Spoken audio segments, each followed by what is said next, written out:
그러니까 계속 이어가면 뭐 세월호 특별법 문제는 뭐 여기서 좀 너무 길게 다루기는 좀 그렇고요.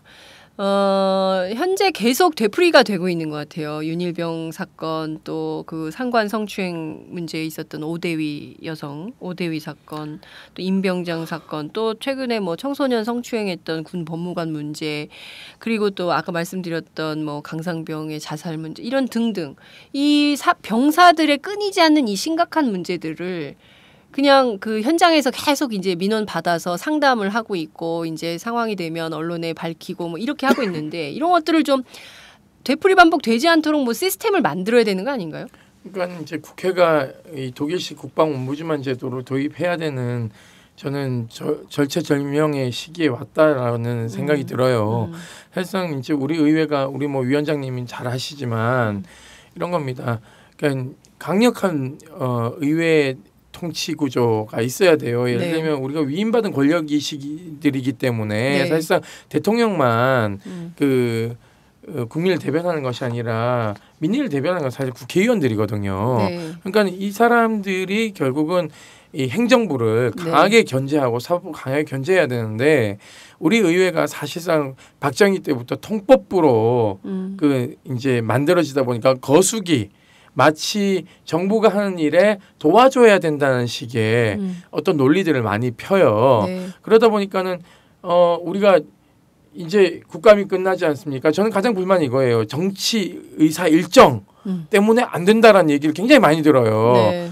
그런 거 저는 정말 싫거든요, 의원님. 예를 들면 물론 저는 그러니까 시스템이 있으니까는 그게 작동되는 원리를 부정하는 건 아닙니다. 하지만 예를 들어서 미국처럼 의회가 예산 가지고는요 정부를 셧다운 시킬 수도 있는 거예요. 근데 우리는 그런 권한이 없지 않습니까? 그러니까는 행정부 관료들이요 굉장하게 만만하게 보는 겁니다. 오만하는 거죠. 네, 저 인간들은 4년 지나면 임기 끝나 그리고 막판 되면 선거로 돌입하기 때문에 막판 국감은 관심 없어. 그러니까 우리는 4년만 잘 개기면 돼. 그리고 대통령을 바라보는 눈빛도 5년만 개기면 돼.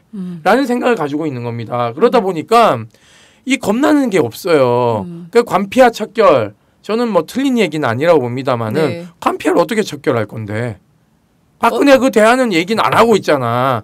그리고 군대 안에도요 군피하들이 분명히 존재합니다. 근데 이런 것들을 결국은 의회가 미국처럼 강하게 예산권도 움켜쥐고 그리고 자료 제출권도 임의 제출이 아니라 강제로 그리고 청문회도 위원장님이 예를 들면은 여야 합의 없이 뭐 이상한 거 있다 이러면 법무부 그냥 막 불러다가 청문회 하는 겁니다. 미국처럼 뭐 비공개로 하든지 뭐 이렇게 해가지고 강하게 의회 통치를 받아야 되는데 그런 시스템이 안 돼 있어요. 저는 그 세월호 문제나 윤일병 문제나 이런 것들이 의회를 약체화시킨 이 상공화국의 잔재다라고 저는 인식하고 있는 거예요. 법사위원장님, 삼선의 국회의원 3선의 법사위원장님 이런 국민의 지적 어떻게 보십니까? 국민이십니까?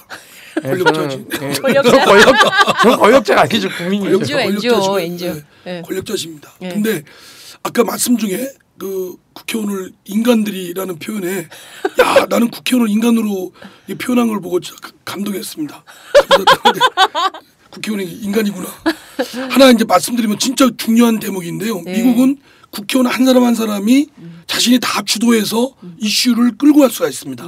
즉 우리나라는 근데 교수단체끼리 합의가 돼야만 하니까 실제로는 말이 합의지 국회의원 한 사람이 할 수 있는 일은 아무것도 없습니다. 그러니까 아니 헌법기관인데. 그러니까요. 그러니까 국회의원 한 사람이 계속 무슨 군 사법개혁이나 군 이런 가혹행위 사건에 붙잡고 끌까지 물고 들어갈 제도적 뒷받침이 돼 있거든요. 할 수도 있고 청문회도 하고. 그런데 우리는 여야 간에 합의가 안 되면 아무것도 안 됩니다. 그러니까 여야 간에 로비 받고 대충 주고받고 하면서 이제 말하자면 물러지는 거죠. 그래서 그런 점에 제도 개혁이 필요한데 이게 쉽게 양당이 뭐 저희 새정치민주연합이나 새누리당이나 양당이 독화적 구조를 유지하기 위한 방편으로 그 적대적 공생을 하고 있는 거죠. 사실은. 오늘 굉장히 세게 얘기하신다. 법사위원장님이신데. 이게 셉니까? 센 것 같은데요. 기존에 잘 위원장님 말씀이 맞는 게요. 우리 의회가 사실은 이제 선진국형으로 가고 OECD 가입국들하고 어깨를 나란히 하려면 실질적으로 우리가 국회의원 개개인이 헌법기관으로서의 의정 활동을 충분히 할 수 있게끔 하는 제도적인 뒷받침 장치들이 저는 국감이라는 형태와 국정조사라는 형태, 여야 합의라는 형태 이런 식으로 되면 안 되면 개개의원이 위원장님한테 가서 위원장님 이거 하셔야 됩니다라고 얘기하고 위원장님이 그게 합리적이라고 판단되면은요. 청문회 또 개최하게끔 하는 권한이 막강해. 그 청문회에서 지금 말씀드린 대로 지금 우리 저 세월호 특별법도 뭐 동행 명령이니 자료 제출 요구 뭐 이러지 않습니까? 국정감사 국정조사 백날 해봤자 달라고 그러면 안 줍니다. 안 주면 방법이 없어요. 무슨 자료가 있는지도 모르고. 근데 미국 의회 같은 경우는 디스커버리라고 그래서 자료 목록 내놔라 쫙 달라고. 정청래 의원보다 발음이 좋으시다. 예, 디스커버리. 정청래 의원하고 수준 차이가 있죠. 여하튼 차이가 있습니다. 확실하게 아니 발음이 확실히 좋으세요. 그런 제도를 통해서 자료를 가져올 수 있는 권한이 있는데 우리나라는 자료 제출해봤자 임의로 제출하는 것만 받을 뿐이지 안 주면 그만입니다. 그러니까요. 증인 불러봤자 안 나옵니다. 재벌들 뭐 부르고 공무원도 안 나오잖아요. 그러니까 이런 데서 국회의원들이 뭐 현찮다 무능하다 꾸준한 맞는 건 맞는데 제도적으로 확실하게 이 제한돼 있어서. 아니 근데 그 제도를 만드는 것도 국회 아닙니까? 근데 왜 안 하고 계세요?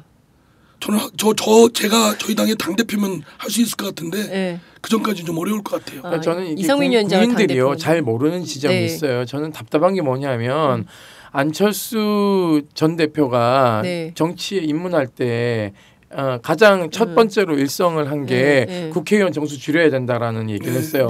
저는 그거 보면서 굉장히 충격을 받았습니다. 국회의원 정수 늘려야죠. 무슨 얘기입니까? 인구 1000만 명당 100명의 의원이 있어야 됩니다. 500명 정도는 있고 문제는 이 의원들에게 막강한 권한을 줘서 실질적으로 행정부를 감시하고 견제할 수 있게끔 하는 기능을 준 다음에 못하면 그 다음에 패야 되는 건데 국회의원 정수 줄이면 누가 좋아해요? 사법부하고요. 행정부가 좋아합니다. 근데 그걸 모르고 예를 들어 몇 명의 국회의원들이 일을 잘못하고 자기네들의 품위 유지만 하려고 하니까 이걸 없애야 된다라는 얘기는요. 좀 말도 안 되고요. 국회가 하나의 지자체의 예산보다 예산만큼 쓰고 있어요. 사실은요. 그거에 비해서 사실은 효율성을 늘려줘야 되는데 위원장님 방에 비서 보좌진들 몇 명 있습니까? 원래 국회의원 보좌진 똑같습니다. 9명 있죠. 9명 가지고 어떻게 행정부 감시해요? 하고 계셔요. 아니 그러니까 보세요. 그래도 해야 국감 됩니다. 되면요. 그래도 해야 됩니다. 보좌진들이요. 야전 침대 갖다 놓고요. 합숙하고 있어요. 아니 근데 그렇게 합숙도 해야 돼요. 그러니까 합숙하는데 문제는 저는 그 권한을 강화해 주자. 미국이나 유럽 의회처럼. 그 다음에 못하면은 국회의원 패자. 같아. 아니 전직 국회의원 같아. 우리는 민심을 대변하고 우리 저 임 소장님은 국회의원을 대변하고. 아니 왜냐면요. 제가 말씀드린 의장을 하시면 딱 그러니까 그게 아니라 대의민주주의를 실현하는 데 있어서의 국회의원 매우 중요한 직책입니다. 오케이 알겠습니다. 임 소장님 지금 흥분하셨어. 여하튼 자 다시 본론으로 들어가도록 하겠습니다.